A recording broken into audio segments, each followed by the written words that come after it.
Howdy folks, and welcome back. Last we left Constantine, she was finishing up doing a little tour of her museum, and she also solved another vampire crisis, this time in Morthal.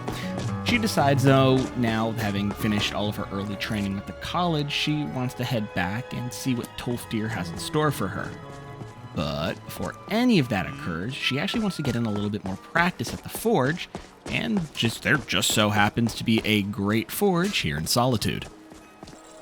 She's already proven herself to be pretty adept at the forge, but she wants to keep practicing her metal folding techniques.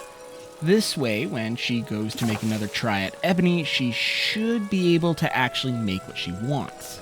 Now, the great thing about being able to use the forges, though, is because she will typically make non-standard weapons and armor, she can, in turn, sell them to the blacksmith, who will be able to turn around and sell it to someone else at a markup without actually having to do any of the work themselves. After finishing up her crafting and bargaining, she leaves Solitude to head back to Winterhold. She was unsure what Tolfdir was going to have in store for her this time, but she hoped it was an actual adventure and not just more lessons. Don't get her wrong, she loved to learn, but she was more of the do and learn rather than the sit and learn. Climb and back and we'll be off. Good day. Arriving back in Winterhold, she drops off a few items she had made in the crate to be shipped back to the museum. As she does this, she sort of looks around and asks why she didn't just turn around and put them in the museum herself when she was in Solitude, but she brushes that thought aside as unimportant. Time to head to the college. She finds Tolfdir just hanging out in a corner. You know what? Man's eccentric. She's not going to question it. What he does tell her, though, is much more interesting. How can I help you? Apparently, the college is undergoing a dig at a recently discovered Nordic ruin known as Sarthal, and he wants us and the other initiates to meet him there in a few hours for a tour. Fascinating excavation in the ruins of Sarthal nearby. It's an excellent learning opportunity. I suggest we meet there in a few hours and see what awaits us inside. What do you need? Not one to pass up a good opportunity like this, she did have a few hours to kill, so she went back to her room to study a bit more magic before she actually headed out to meet the group.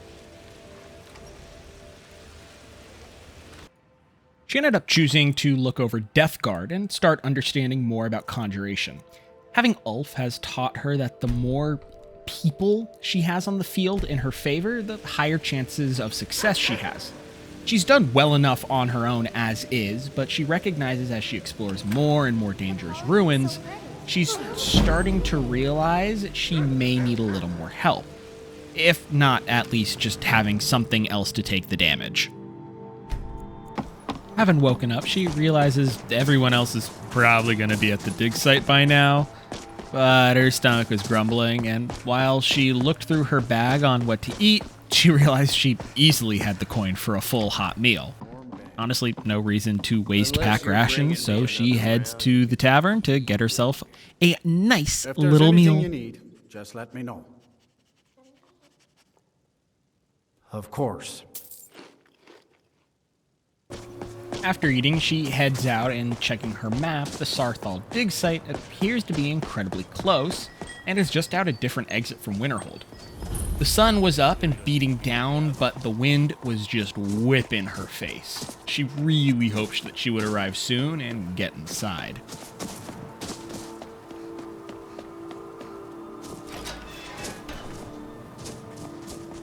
As she exited the Winterhold gates, all she saw was mountains, glaciers, and a nice sheet of snow that covered the world.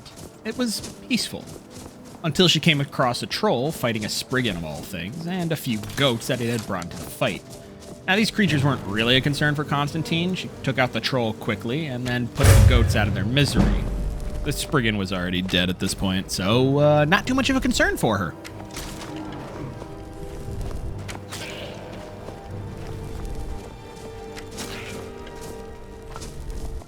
As she started down the mountain, the dig site was already coming into view, and the first glimpses of a camp were seen. The first structure she saw was a sort of supply house-like structure, but before she entered, she noticed another wizard just hanging out. She politely greeted Constantine, and she noticed the very dead ice troll nearby. Constantine assumed the mage had been the one who took out the beast, and based on her age, she was impressed. The storehouse was pretty bare. It seemed more like overflow storage rather than any primary location for artifacts, but there were a few bits and bobs that Constantine took. Did she assume they would be missed? No, not really. Did she care if they were? No, not really. As Constantine left the storage house and walked down the slope, the grandeur of the dig site came into full view. This was not a few mages checking things out. This was a whole operation with miners and researchers. Constantine was just excited to be here, honestly. As she was walking around, just checking out the site, one of the miners made a fatal error in their judgment. You don't insult Ulf. Ulf is the best boy and has done so much for Constantine already. He's not just some stupid dog, and this was an insult Constantine would not have. Her first thought was just punching him, but something inside her told her to kill the orc for his blatant disrespect. She realized she had to be sneaky about it, though. She let the arrow fly, positive it found its mark, and yet the orc wasn't dead.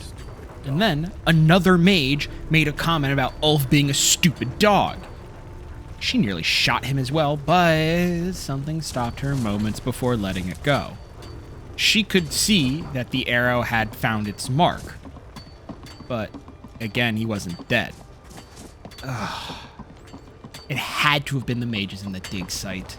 They must have some sort of incredibly durable protection spell over the whole area. It would make sense. They're working with dangerous items, and not everyone can be protected at once. But Constantine was not happy.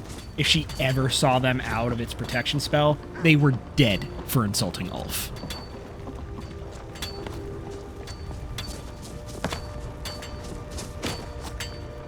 And that's when she noticed another dog just lounging around. Had they been talking about that dog? Whoops. All right. Please stay close to me while we're inside. Kicking that thought out of her mind, she spoke with Tolfdir, who invited them all inside, but told them to be quite cautious.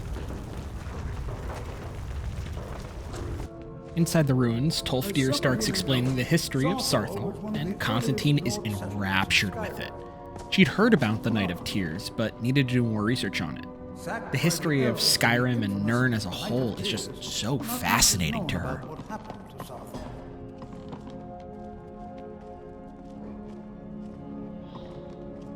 The ruins were fantastic. Definitely the coolest ruins she's been in recent memory at least. And also just glad it's not a vampire cave. Who knows what we might find in here? Well, are there any questions before we begin? Anything at all that might be of interest. That's why I adore this location. We have no idea what we're going to find.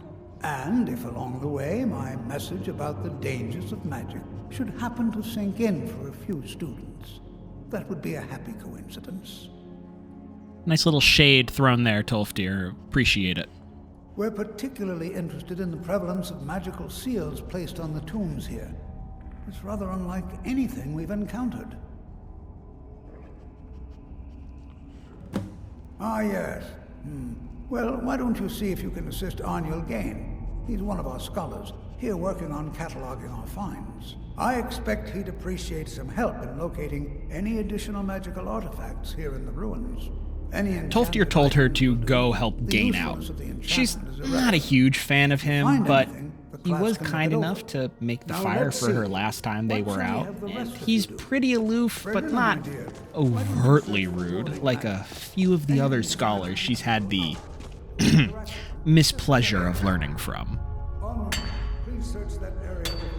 Nobody said anything about not taking a little bit of ore, and free iron is free iron. Having finished scrounging in the earth, she finds Gain hunched over a desk. He hardly notices her at first, but does seem vaguely warm to her presence once he recognizes her. He asks her to go around and see if she can find any enchanted objects. Just don't make a mess of the actual enchantment I've only doesn't looked matter. through a portion of the section. She rolls her eyes, not that he You can could look see. around in the chambers. Why just is north. she always seemingly on Try and be grunt duty? careful, all right? We don't want to damage anything.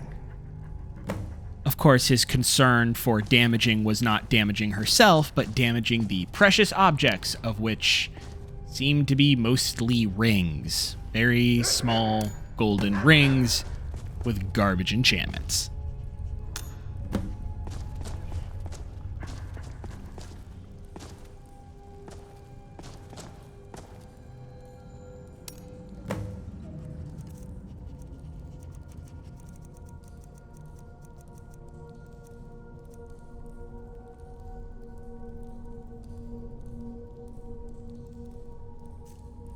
She was about to head back when a weird pedestal with a necklace caught her eye.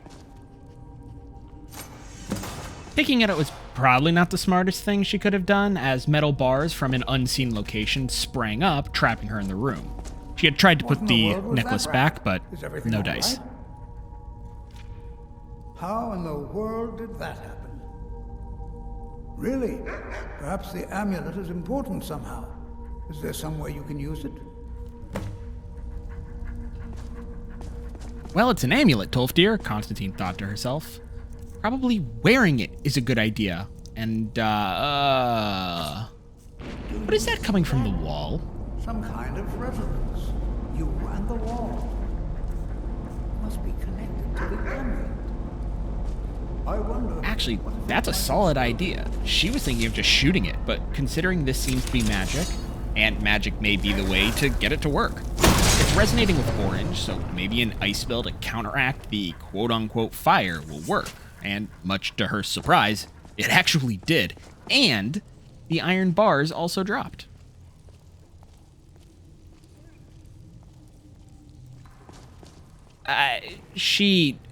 What?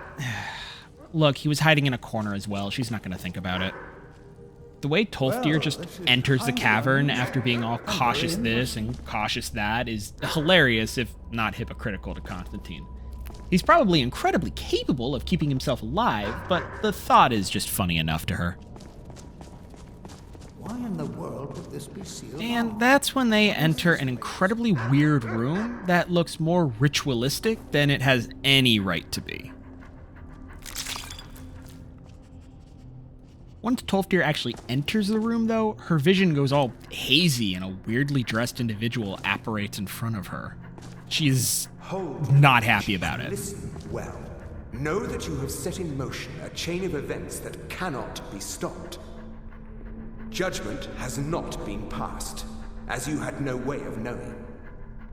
Judgment will be passed on your actions to come, and how you deal with the dangers ahead of you. This warning is passed to you because the Psijic Order believes in you. You, Mage, and you alone, have the potential to prevent disaster. Take great care, and know that the Order is watching. What the hell just happened to her? I swear I felt something rather strange just then. Did you What not just see the happened? weird clothed dude? I'm afraid I didn't see anything. Can you tell me more about what you saw? The Psijic Order? Are you quite sure about that? That's very odd. Oh, the man thinks she's And danger insane. ahead? Of Why, all that her doesn't make research, any she's sense never at all. heard about the Psijic Order Psijics have before. no connection to these ruins, and no one's seen any of their order in a long time. Perhaps we should take a look inside these coffins. Now, please do be careful. Who knows what we're going to find?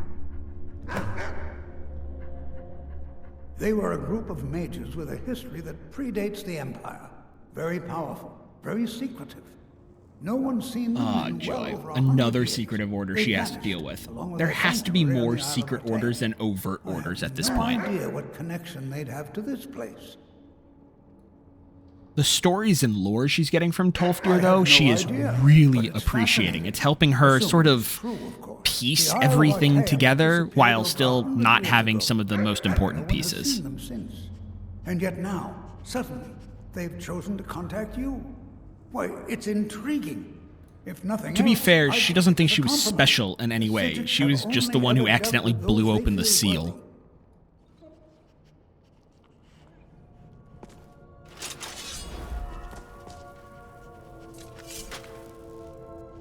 She was going to say something, but that's when the crypt decided to blow open and a bunch of Draugr showed up. These Draugr were clearly raised for the purpose of defense. They did not go down easily, and Constantine and Tolfir fought for all their worth in such a confined space.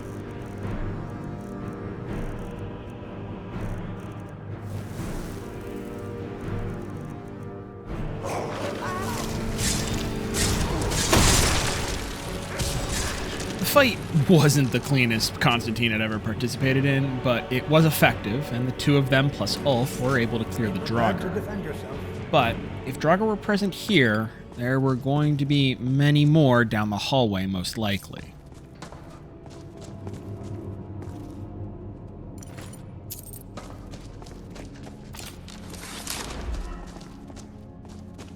And how right she was. As they descended further into what can only be considered a crypt at this point, they enter a large cistern with coffins lining the wall. Draugr burst forth from said coffins, only to be put down one by Constantine and the team.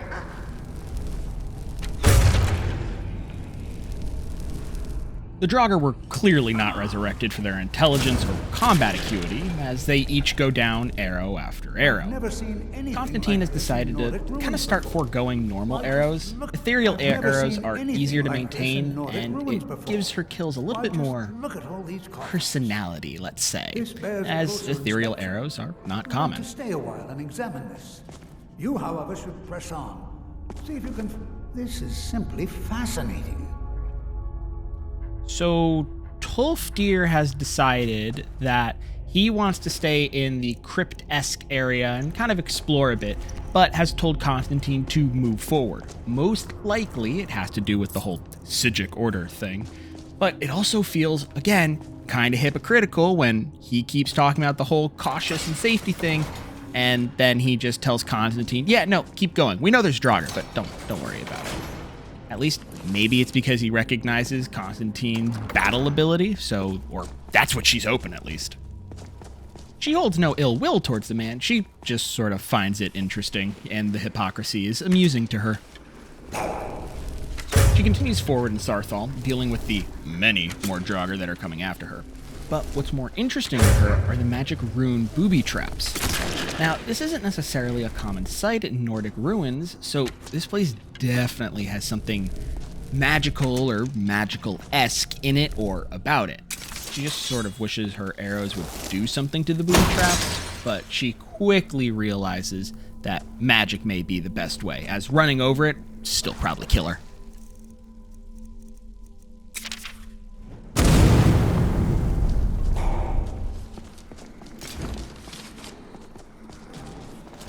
Some of the Draugr, though, are definitely sort of new variants, although this one being much larger and imposing. The other thing she's starting to run into is the ability for these Draugr to shout at her. She's not entirely sure what they're doing, but whatever it is, it hurts. And sometimes her weapon will go out of her hand and she'll lose balance. She really hates it. She's not entirely sure what sort of magic is being used.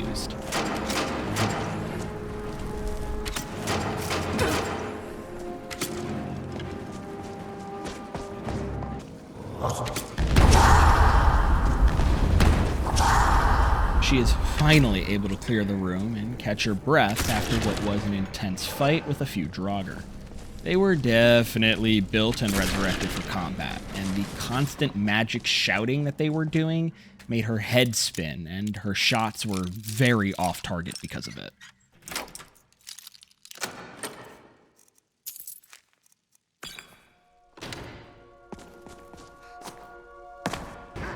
She kept looting and shooting as she went through the crypt, though this time she was able to get the drop on the Draugr and strike them silently before they had the chance to wake up. That is, until she entered an interesting puzzle room, or what she assumed to be a puzzle room. It was a little difficult to tell because the puzzle was admittedly a little easy. It had these pillars that could turn with one of 3 animals on it, with a plaque behind the pillar showing one of said 3 animals. How she figured it out, it wasn't too difficult. She just sort of matched the 2 up.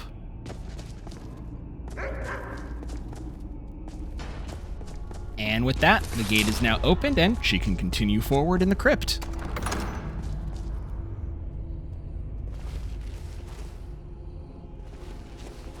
The next room was going to continue to prove a challenge. She's dealing with a Death Lord Draugr. This is a very old Draugr. He's been dead for a very long time, and it as well possesses that special shouting magic. She wants to figure out if there's a way that she can learn this, because it seems really cool.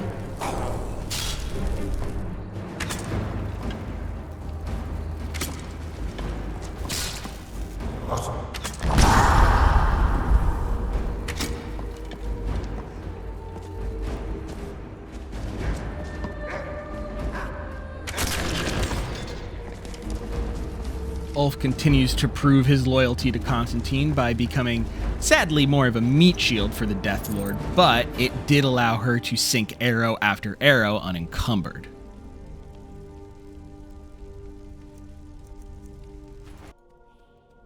Continuing through the crypt, she comes across another pretty simple puzzle room. The farther she goes, though, the more she questions if she's making the right decision. She's not really caring so much about the Psijic Order. Any order who's too cowardly to do something about a supposed impending threat, but willing to cast judgment, aren't important to her, and their opinions are invalid. What she is concerned about, though, are the several layers of protection and locked doors between here and whatever it is most likely being kept inside. Tolfdir finally decides to show back up, though, and continue on with Constantine. She probably didn't need his help, all things considered, but glad he felt responsible enough to actually catch up.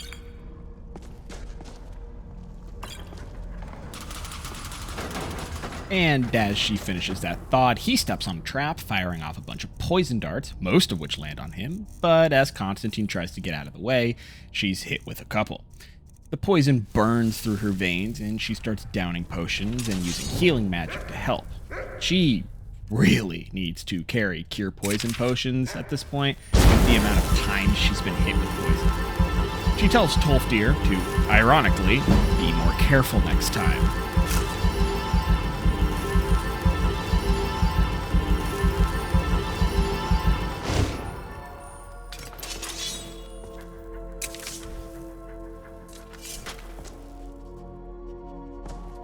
Tolfdir seemed perfectly fine. Most likely his alteration magic saved him from the brunt of it, but seriously, again, the whole being careful thing? Hilarious. Opening the door, Constantine comes face to face with what most likely was being held here in the crypt. A massive energy ball with a force field and a Draugr sitting in a chair. No clue who or what the Draugr is, but her shots seem to have absolutely no effect on him. She's trying her best not to let any fear take a hold of her, but these arrows are doing nothing and the big magic ball is incredibly concerning. She would really appreciate it if Tolfdir did anything. He's just standing there and her shots are doing nothing. Tolfdir, do something. Help, maybe? Oh. There he goes. Finally, he realized that there was a threat. Even Tolfdir's spells are having no effect on it. He then calls out that he's going to try to drain some of the energy from the orb and see if that lowers its guard or something. It's really all they have, especially considering she was about to start shooting the orb at any moment.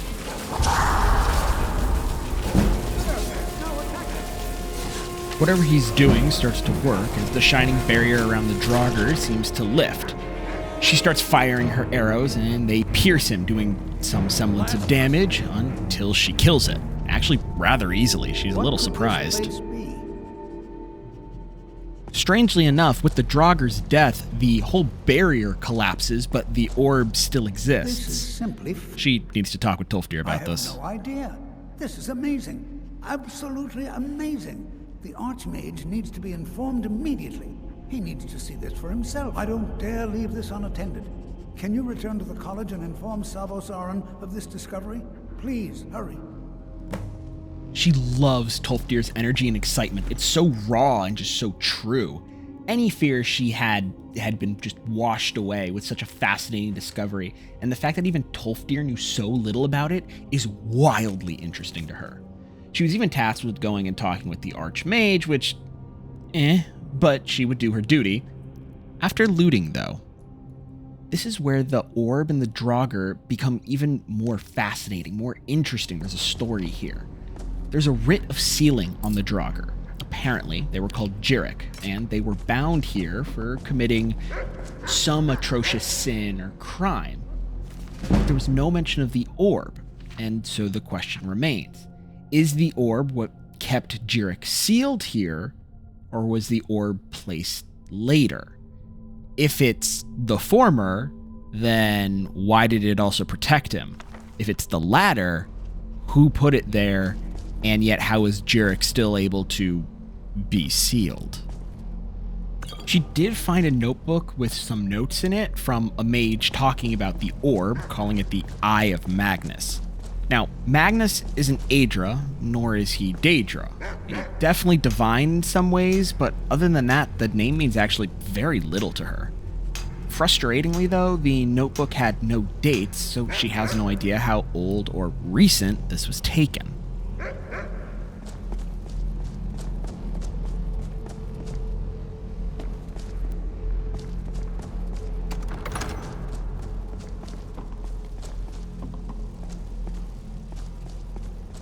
Having exhausted the main crypt for loot, she leaves, ready to head out and go speak with the Archmage, when she comes across another one of the strange walls, with what she assumes words, chanting and glowing. As she gets closer, some sort of verbiage and word appears in her mind, but she doesn't understand it and has no idea what it means. She's admittedly incredibly confused by this phenomenon, but it doesn't leave a mark on her, and it doesn't really ever hurt, so it can't be a bad thing. Maybe she can ask one of the scholars about it and see if they have any idea what might be going on.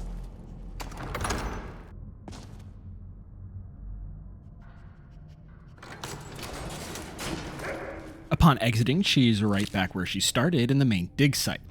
The bruises she received from the Draugr don't really bother her, as she brims with excitement about the new find. Now she just really needs to rush to the Archmage and kind of figure out what's going on. She did pick up a rather interesting staff. It's unlike anything she's ever seen before. This will be a great addition to the museum, she thinks, and Arian will probably love it. Maybe. Well, he'll know what to do with it. Stupid dog. Alright, they were definitely talking about the other dog. It's probably a good thing then that the orc didn't die due to the protection spell in place. Constantine's not above killing someone out of disrespect, but she would have felt a little bad if it turned out that there was no disrespect. Well, okay, she would have at least felt a little guilty. Heading back up the mountain towards the college, she comes across yet another group of Spriggans. Why there are so many out here this far from the forest, especially in a place so cold and with no trees, she wasn't really sure, but she was going to kill him anyways.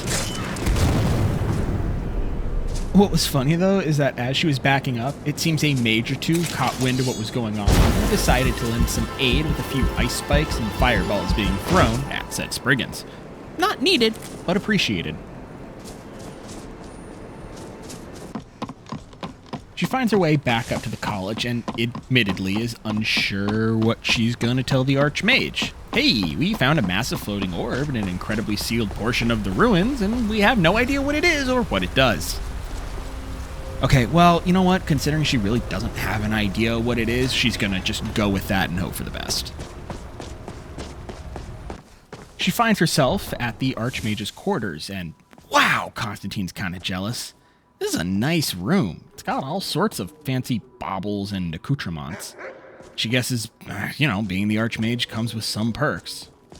Maybe being the Harbinger comes with some actual perks as well that she's just not aware of. She should probably return to Jorvaskr and find out. Well, it's no secret. She finds the Archmage doing in Skyrim something, and she informs him about what the situation is. Please don't tell me that another one of the apprentices has been incinerated. I have enough to deal with right now.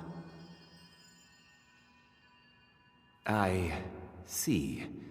I trust that Tolfdir will provide a more specific explanation. All right, don't Thank be you an for asshole. bringing this to my attention. Tolfdir normally looks after your little group, yes? Since he's apparently occupied, and I will need to see this discovery for myself, I think perhaps you should begin researching the subject. Speak with Urag in the Arcanium. See if he's aware of anything that matches your discovery. And good work. The next time you find yourself exploring Nordic ruins, perhaps this will be helpful. She didn't want to show her hand because he annoyed her, but she was Personally, curious his no, views or not his I. thoughts on the One Sijic of their Order. number used to advise the Archmage when I was but an apprentice here. But that was a great many years ago, before all the members of the Order were called back to the Isle of Artaeum, and it disappeared entirely. You know, if there's one thing Constantine's really starting to hate about the college, it's why is everyone so demeaning? Even when he was telling Constantine good work, it still came across as belittling. Constantine is really, really starting to hate the leadership here. She's not sure what she's going to do about it yet, but if she decides to stay, which she probably will because the knowledge is just so important to her, she's gonna have to do something to change it. She doesn't know how she's going to, but she is going to change something. Honestly, thankfully, Tolfdir seems like her direct superior, and she likes him, so that whole bit is a little bit better for her.